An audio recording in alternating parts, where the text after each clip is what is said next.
Hello,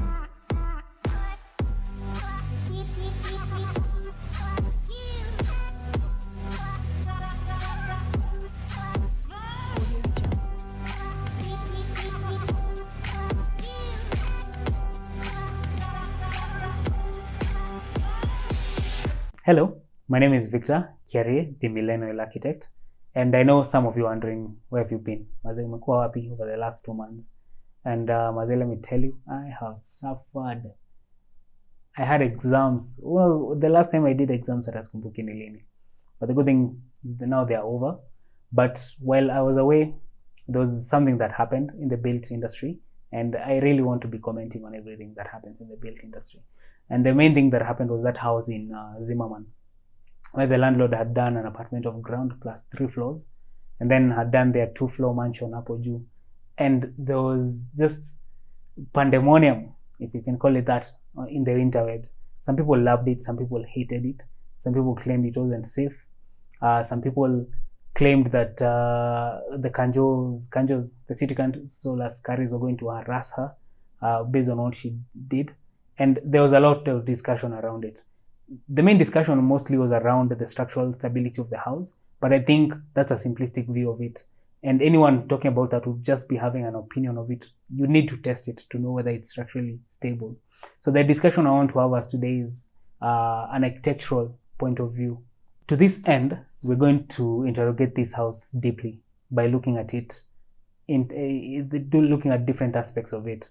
And I believe at the end of it all, tutakuwa na like a clear picture of whether this house works. Is it a hit or a fail? Or ama tu ni Kikuyu landlord? I think I loved it when they called it Kikuyu Gothic. Mazee, mimi ni Kikuyu but si fiti. And then there's that time GK Nyambura ali call out Kikuyu landlords. I think I'll play you that video. Kikuyu landlords need to be stopped. They need to be stopped. All Kikuyu architects drop the fuck out and be removed. You wouldn't believe what I just saw.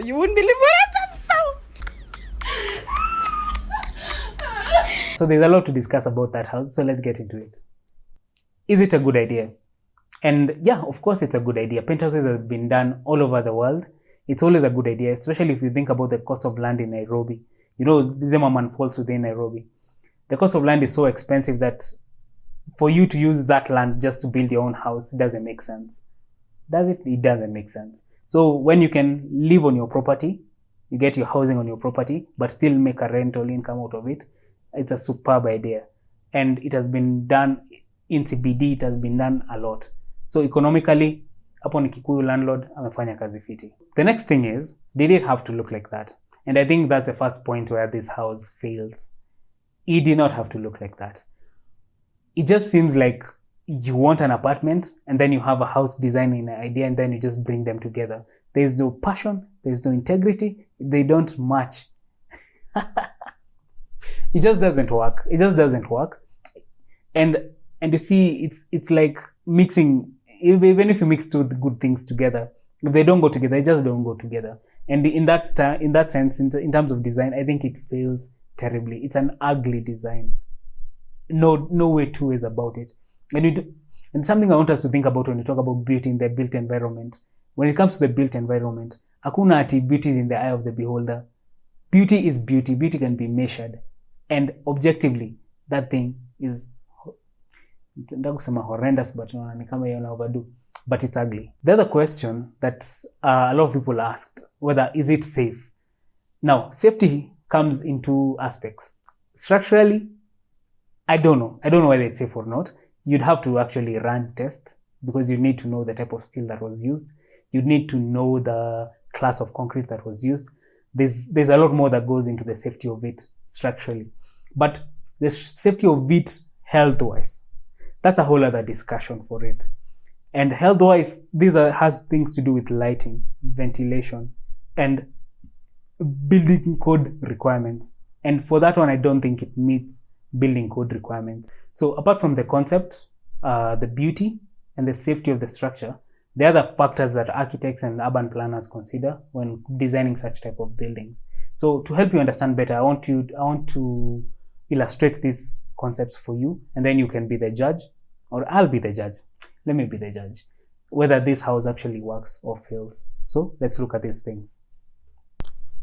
Imagine this is the plot that you're talking about. So what is in red is that plot that you're talking about. And what's in purple or pink is the neighboring buildings, the immediate neighboring buildings. So this is what the person has built.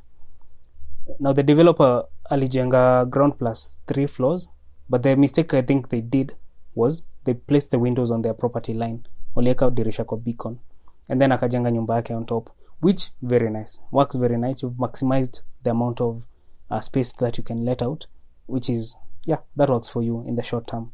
But now I want you to imagine that eventually your neighbors are going to build. And if you look at the zoning guidelines in Zimmerman, the zoning guidelines provide that you can build up to 12 floors. So one of your neighbors is eventually going to build, and then the other is going to build. And then I think you can see the problem.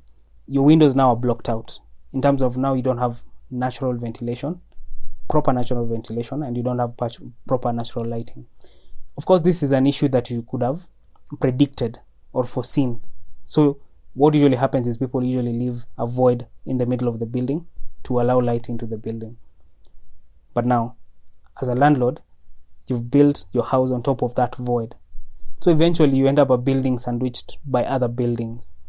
And now this brings a rise to something that we call a sick building syndrome, whereby you have poor indoor air quality, you have poor ventilation, you have poor lighting, actually sometimes non-existent. And if that is your building, then that means eventually no one wants to live in that house. So you need to lower your rent.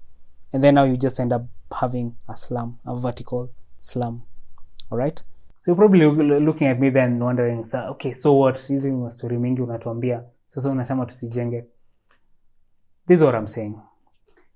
It's important for you to look at these guidelines for planning, because one, they safeguard your investment when you're building. Building is expensive, so there's no point of building a house that doesn't meet planning guidelines. One, it's unsafe. If you have poor lighting in a house, it lowers the rent income that you can get. It's bad for the health of your residents. If you consider places like Huruma, whereby unasikianga watoto wanapata rickets because they're never exposed to the sun. If you think of places like Pipeline, like urban slums, high-rise slums. So it's important to consider these things. And if you're doing a house, I don't think you're doing it for the next 5 years. You're doing it for 50 years. And for that house to continue giving you money for the rest of that period, then you must do it well. Period. In conclusion, what I'm saying is just hire professionals. It helps you do the right thing initially, and it safeguards your millions of investment that you're going to do. Hire an architect, hire an engineer. Just do something nice from the get-go. All right? I think with that, let me sign out.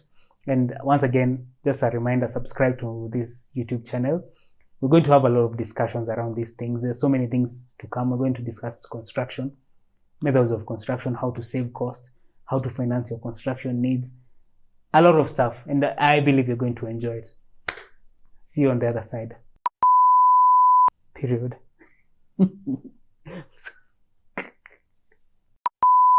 Nataka kusema horrendous, but ni kama hiyo na overdo. But it's ugly. Whatever that means.